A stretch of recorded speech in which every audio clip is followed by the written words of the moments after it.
Thanks everyone for joining, shedding light on going solar.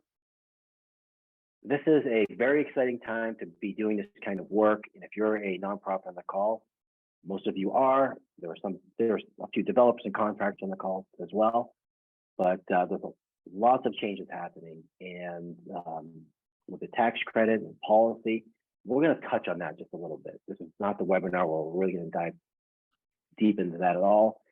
But just to tease it a little bit, this is an incredible time to be doing this kind of work, and we're really glad that you joined us. Well, I'd like to introduce ourselves. I'll introduce myself, and Nicole will jump in and she'll introduce herself as well. I'm Matt Brennan. I'm the Vice President of Sales at CollectiveSun. I've been doing this, well, since 2009. I started in residential, did that for a few years, and around 2012 or so, started with CollectiveSun. And it's been a great, it's been a great career doing this. And my background's in engineering. I do more of the sales stuff, but I work a lot with contracts. I work a lot with developers and contractors as well. I do oversee some of the technical stuff. So my engineering degree does come in handy. So I think you'll find through this webinar that we really want to be here as a resource for our nonprofit clients and customers. So when technical issues come up, not only me, but others here can help, but you can rely on us for that. And it's always nice to share something personal with people on these calls. So it's amazing how much in my YouTube feed, cats come up over and over and over. It's like you start realizing, like, I know I love cats, but it's incredible, like every third video that gets auto populated for me has something to do with cats. So we just did a project for the Humane Society, actually, in San Diego, and I have been avoiding going down again because I'll probably leave with a pet. And I have to go, I'm traveling a little bit this summer. Now is not the right time, so I have to do this perfectly. So if I find myself down at the Humane Society, I can walk away with a new kitten or puppy, maybe, probably more like a kitten. So Nicole, would you like to introduce yourself?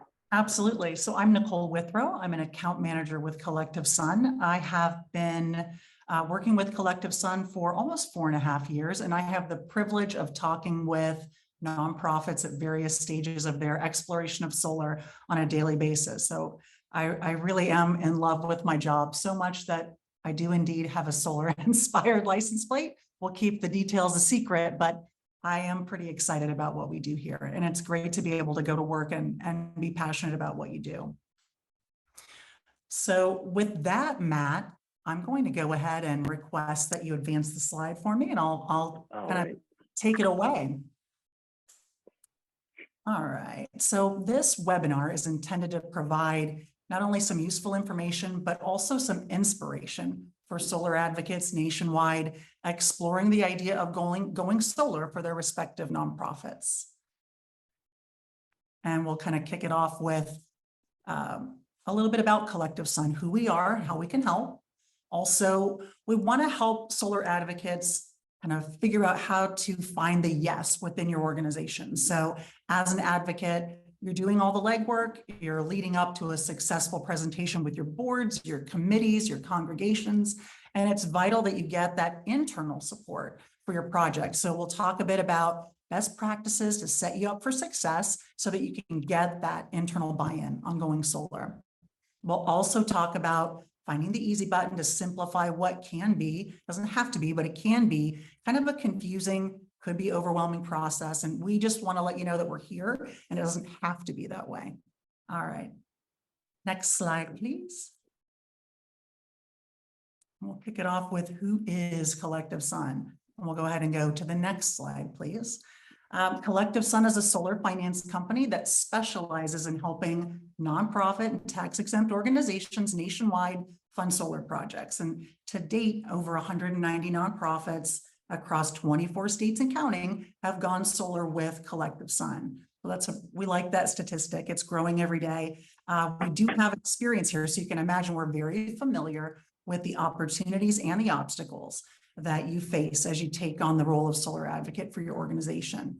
We also know just how vital your role is. So CollectiveSun is here to help support you on your journey as we explore some tips and best practices to consider as you do research and planning for your solar project. Next slide, please. We've actually been helping nonprofits go solar since 2011. And we know that nonprofits are the backbones of our communities, providing essential programs and services that would not exist without your hard work and dedication. So we're passionate about helping you navigate this journey and realizing the myriad of benefits of going green. Because when a nonprofit goes solar, the entire community benefits. So I'm just going to touch on some of these benefits. I'm pretty sure that you already know what they are, but I'm just going to remind you. So if you missed out on one, you've got a little extra inspiration for doing what you're doing. So there are the environmental benefits, like transitioning from harmful fossil fuels to the clean, renewable energy of solar that reduces your carbon footprint. So when you make this change, you're living creation care theology. You are demonstrating your commitment to caring for all creation, including the planet. And you certainly don't have to be a member of a community of faith to see the innate value in caring for the planet. There's the social impact. Nonprofits are not only the backbone of the community, but they're community leaders. So when you go solar, you're setting a positive example. You're leading your community to adopt clean energy. And when you go solar, you start a community-wide conversation. So you give people confidence, something that's still considered new technology to many. So there is no way to truly gauge the value of that social impact. It really is kind of a spark. So you can be excited about that too. There's also the financial impact. When nonprofits save money by controlling a controllable expense, they are creating savings for other valuable programs within their organization. So, we want to see you support your mission-driven initiatives. Those are the programs that strengthen and support your community. So while you focus on serving those in need, we are trying to focus on serving you. You're taking on a profoundly important and often challenging job of serving as stewards to the communities around you. And all the while, you're also taking care of your staff and your facilities, trying to keep costs down and vital programs up and running. So it's safe to say that those of you joining us today see the valuable role that renewable energy can play in helping you reach those goals of reducing your carbon footprint, controlling your energy expenditures, and caring for the planet. All right, next slide, please. Finding the yes within your organization. This is what all your hard work is leading up to. So how do you do that? We're going to take a look here. Finding the yes within your organization. So for many solar advocates, the initial part of the journey is kind of a one-woman or a one-man show, if you will. You're gathering information, including trying to make sense of some pretty confusing industry terminology, both on the solar side, the finance side. You're doing research on installers and equipment. You're comparing bids, exploring financing options and grant opportunities, essentially getting as much information as you can gather to prepare a presentation to your boards, your committees, and your congregations. And you didn't come all this way to get anything short of a yes. You didn't go through all the blood, sweat, and tears for anything less than a yes. So it all starts with you. You're really the ticket. You're the key here. Your passion is the first step to a yes, and your commitment and dedication. It really wouldn't be possible without advocates like you. So more often than not, we hear that it's an individual within an organization that's really driving the support for solar. So there are some pitfalls. We want to put out a little warning sign here. There's something called the bystander effect, and we just want to remind you, essentially the theory is that when we're in a group and that group is all witnessing the same need, there's less of a desire to take that first step. We kind of become paralyzed waiting for others to take action. So don't let that unfortunate inaction take over. Keep on doing what you're doing and work towards getting this information. Find your why. It could be one why, or it could be many, depending on your organization and what's important to you. Maybe it's that financial sustainability, saving money. There's just never a bad time to save money on energy bills. So whether you direct that savings into your mission-driven initiatives or accumulate some reserves for a rainy day, going solar can help position you to do more good and continue the good work you do serving your community. If your why is creation care and social responsibility, again, you don't have to be a faith-based organization to see the innate value in that. reducing your carbon footprint, making positive changes to care for the world we live in. That's a key motivator for many. And if you're a member of a member-driven organization, you're likely thinking about what you can do to attract new members. You're likely aware that younger generations are really looking for that social responsibility in the places that they work, worship, volunteer, and recreate. So this is, of course, not a theme reserved strictly for younger generations, but they are certainly leading the way there. And so just reminding you that can be a valid why. Definitely include that if it resonates for your organization. Energy independence. Energy costs are rising with no end in sight. And the idea of controlling your energy costs is compelling for all types of nonprofit organizations. So energy independence provides businesses with security. You know that operations can continue despite power outages, and it can be critical for certain sectors. So if you're a healthcare facility or a food bank and you've got some kind of temperature control required to maintain integrity of medications or food items, that energy independence can also provide, budget stability on top of that. And another pitfall. Hey, Nicole, can I ask you a quick question? Please. Hey, so you mentioned the bystander effect, and Yes.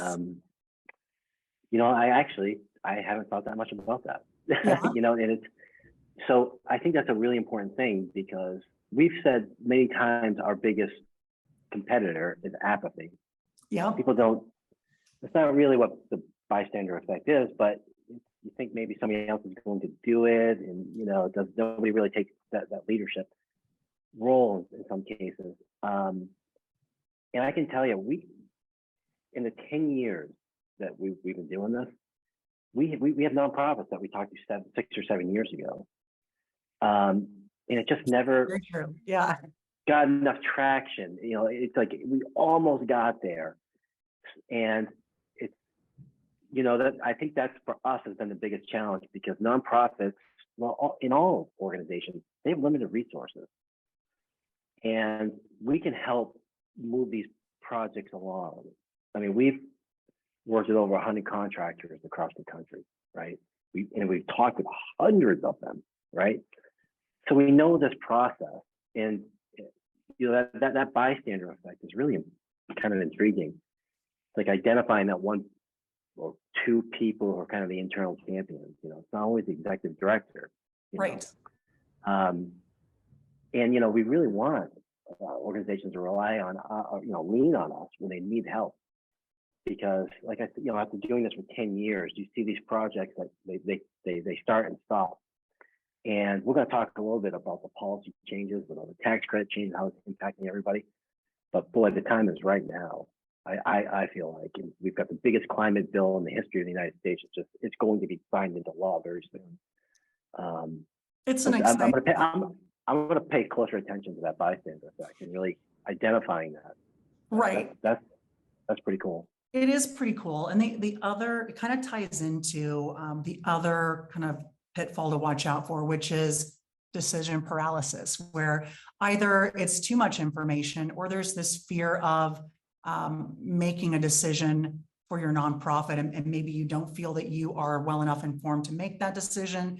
The good news is, in most cases, our solar advocates are not making these decisions alone. They're doing all of the hard work, the legwork, gathering the details and providing that to a group, a committee, a board, whatever it might be, so that collectively that decision can be made. But, try not to, fall into the pitfalls of the bystander effect or decision paralysis, because as Matt indicated, there are nonprofits we've been talking to for over 5 years about their project. And it is easy to fall into that.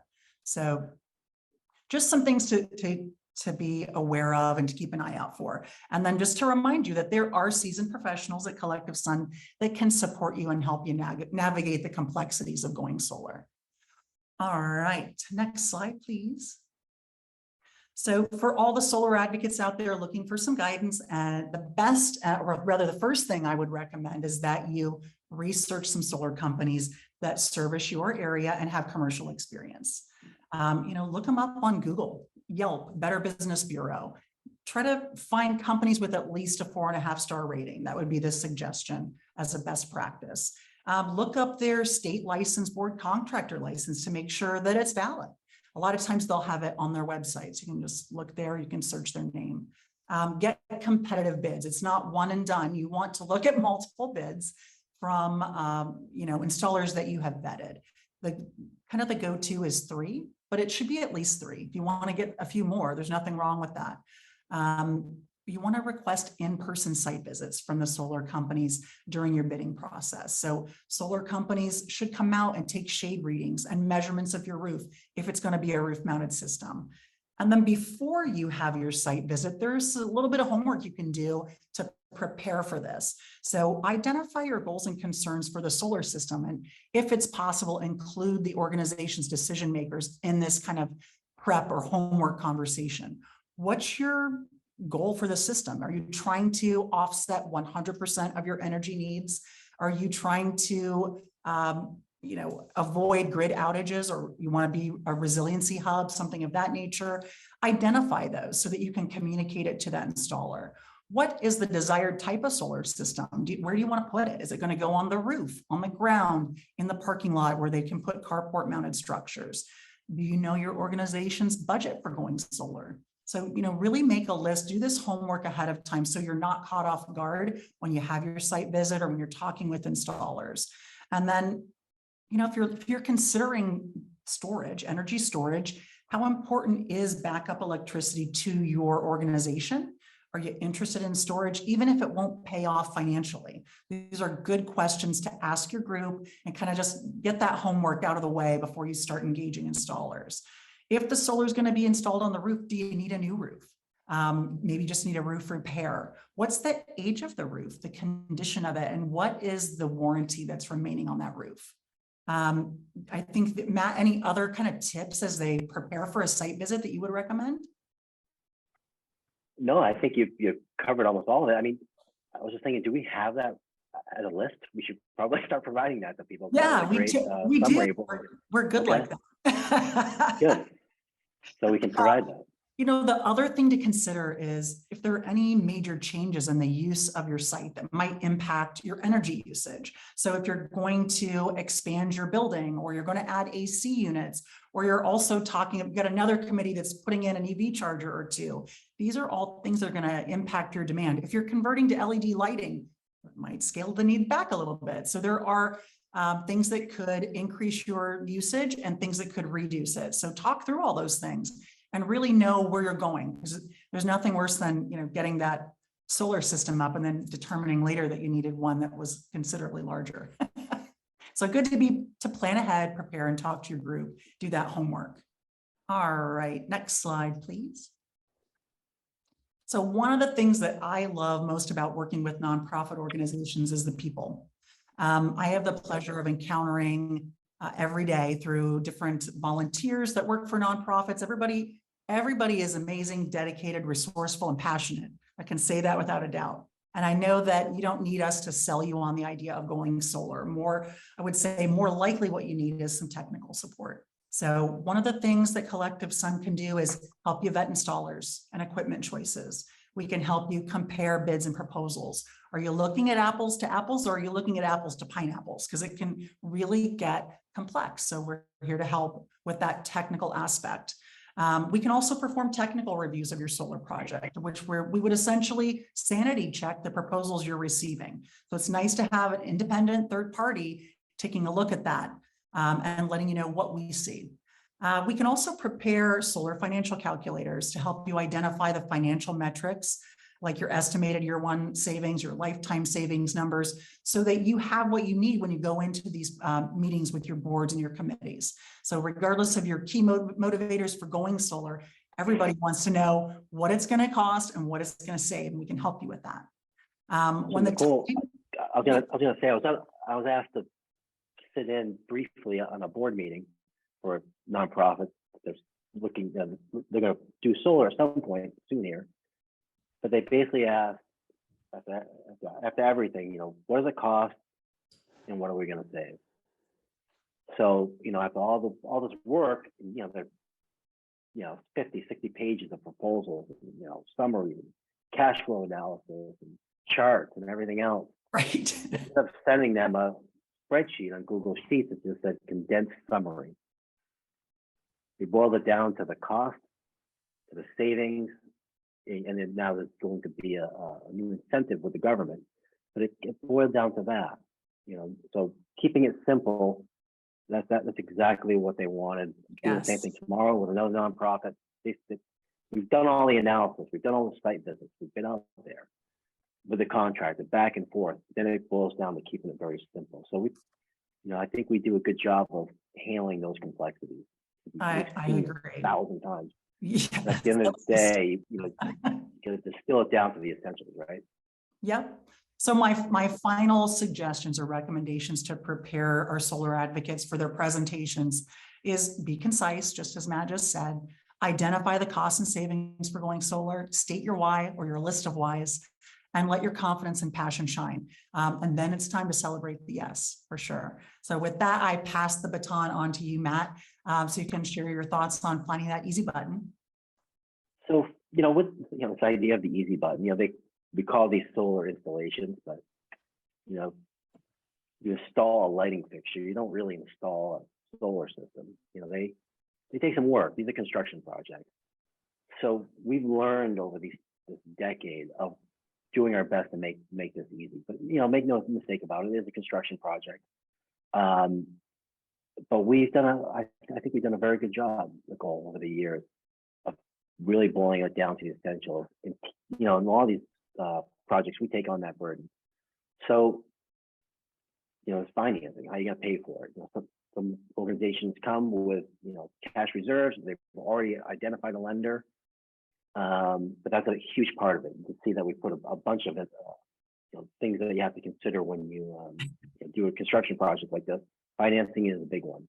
So we're going to talk about one of the financing options we have, but there's also project management. That's what we do on our side.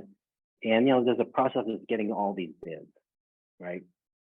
And my suggestion to the nonprofits, and we will help you with this. I mean, again, we've worked with over 100 contractors across the country, Nicole, but we have contractors we will recommend.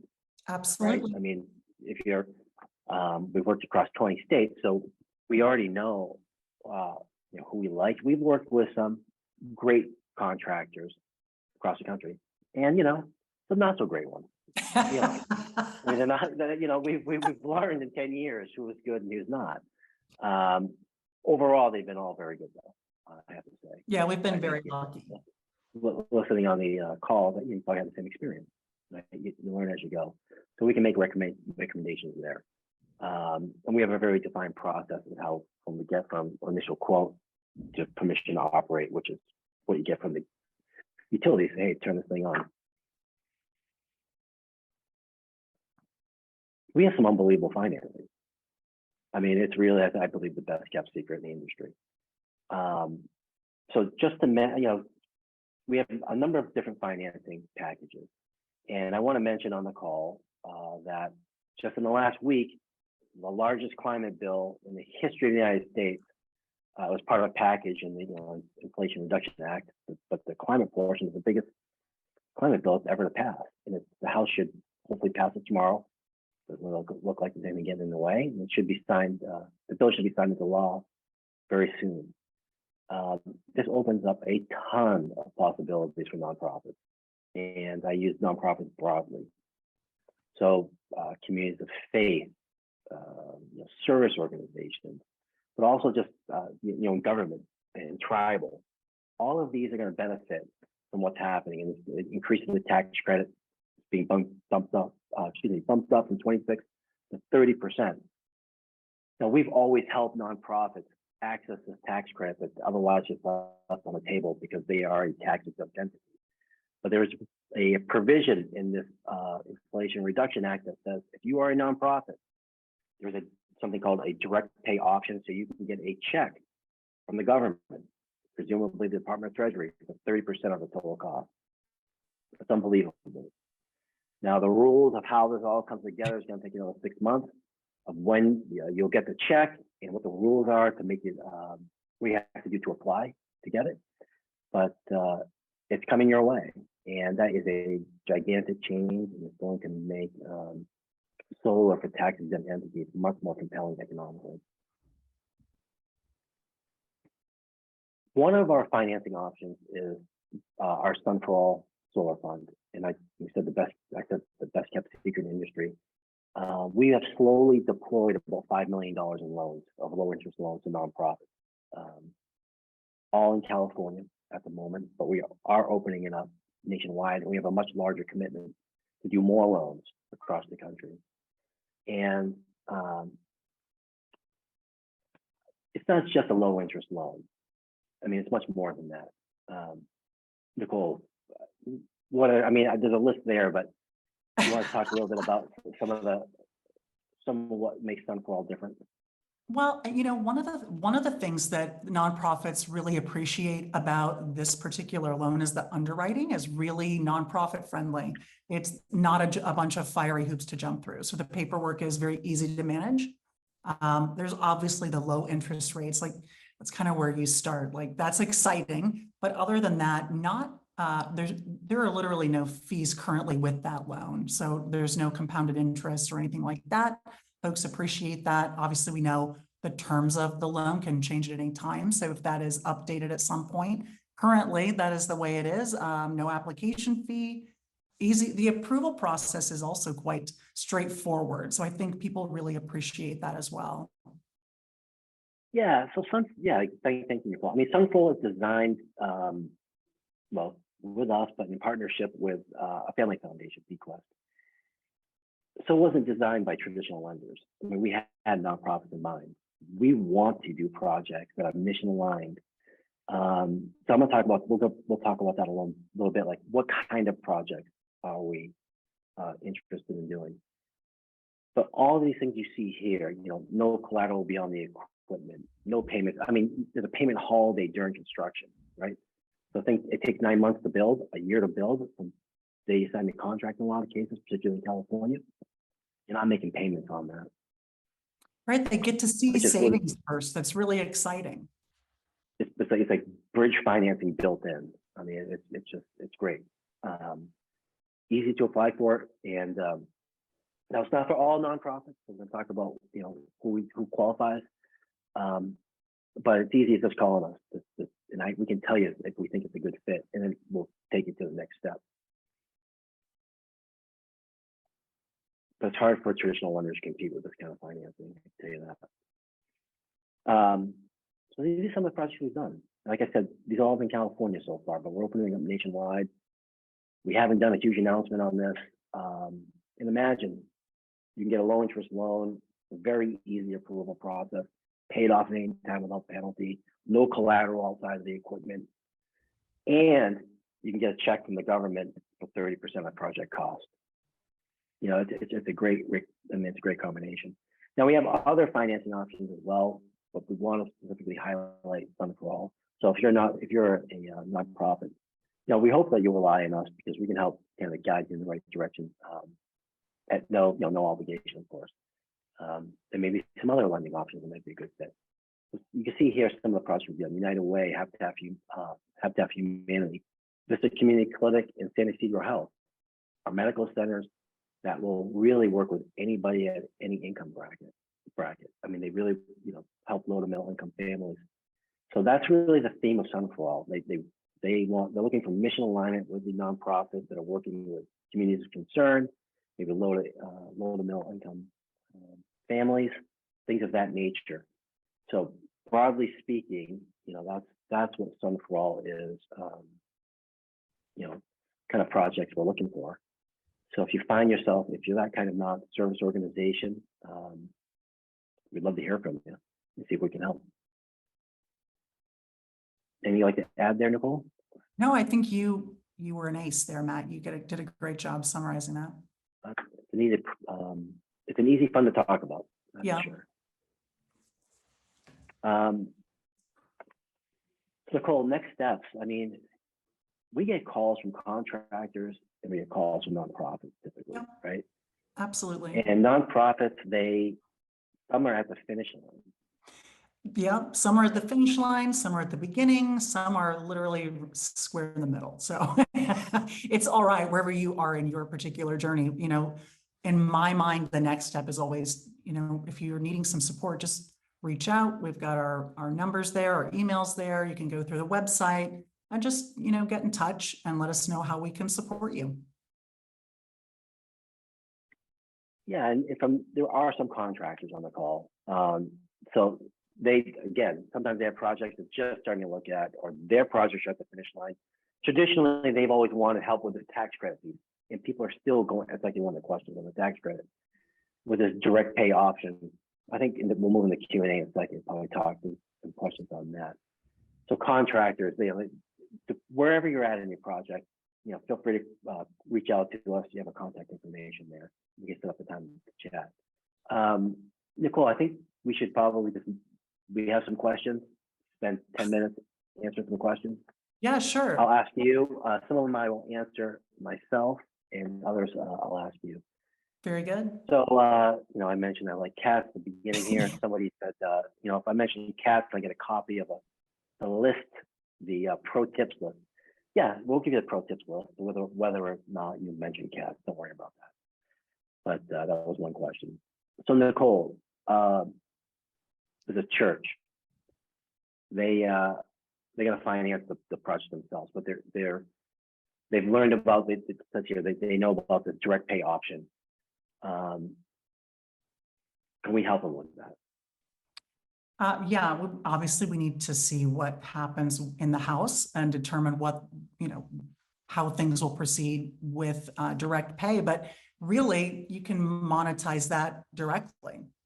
We're going to kind of have to wait and see what the directive is that comes out with that legislation. But I suppose also if that is too burdensome, they could also work with us through to monetize a portion of that as well. Is that still going to be an option, Matt? Yeah, I mean, I think a lot remains to be seen. So let's take we don't know what the rules are yet for direct pay. You have to do some paperwork. So we may provide a service to help churches and other nonprofits actually meet the requirements to apply for direct pay. It's going to take 6 months to figure out what these rules are. So now's a great time to stay in touch with us, because we may be providing some services to help with actually just getting the direct payment. But stay tuned, basically. Right. Yeah, exactly. How about Matt, to this one? What about, can Sun for All lend 100% of the project costs? Yeah, I can. So let's just talk about the future here, what we have. Sure. But a lot of nonprofits now will be looking for 100% of project financing because they can get this direct pay from the government. They can get a 30% check. But they're not going to get that for a year and a half or 2 years or however long it takes. You have to file and you have to wait for the check. So you're still going to need 100% of the financing. So can Sun for All lend 100% of the cost to build the system? Absolutely. There's a question about system size. Well, how much can you lend? Well, our minimum over the years has been 50 kilowatts. So for those of you in your call, what's a 50 kilowatt system cost? Well, it depends where you are in the country, because of where you're building and the complexity of the system, and different rate, different labor rates and all that. But typically, minimum $100,000, I would say, for a 50 kilowatt system. But we've done projects always up to a few $1 million. So we're going to continue to lend at that range. And there's a question about Sun for All here about I said who's a good fit for Sun for All, and again, it's these mission-aligned institutions that serves middle to low to middle income families. They're doing great work in the community, and that's lots of nonprofits. At the moment, we're not doing traditional houses of worship as part of Sun for All. Could change down the road, but if you have a church, Sun for All is probably not the best fit for you today. However, if there is a food bank that is run by the church or thing of that nature, certainly we'd love to hear from you, and we could take a look at it. And Matt, just to add, for anybody that is a solar advocate for a faith-based organization, if you have a church and you're looking to go solar, just because you're not a good fit for the Sun for All solar fund loan. That doesn't mean that we don't have other solutions we can introduce you to for financing for your solar project. Thanks, Nicole. So the pretty savvy listener asked about direct pay. Will it come with audit requirements? So this direct pay is the check that your nonprofit will get from the government. Back, there was a Treasury 1603 program. There was a grant program over 10 years ago where you could get a check from the Treasury. A little bit similar, but it came with a lot of requirements. Like there was an audit requirement. We don't know if there's going to be an audit requirement yet. There could be. Once this bill is signed into law, there's going to be 6 months of rulemaking. That'll happen. So we'll know more soon what those rules are and how long. I think I've mentioned a couple of times. How long it takes to get the check from the government, from the IRS. If you choose direct pay from the IRS, we don't know. We don't know how long it will take. I'm just saying a couple of years, which sounds reasonable to me. Right now, just going through these questions here. There's a question here from a church in Colorado. Are we a nonprofit? What are your fees? Well, CollectiveSun is not a nonprofit, although we do have a nonprofit, the CollectiveSun Foundation, and our fees vary depending on what we're offering. So it's basically sort of depends on which offer you're going with. So if you want to reach out, we could tell you exactly. For example, we haven't even talked about this today, but we will have a leasing product, which will have a different set of fees than Sun for All.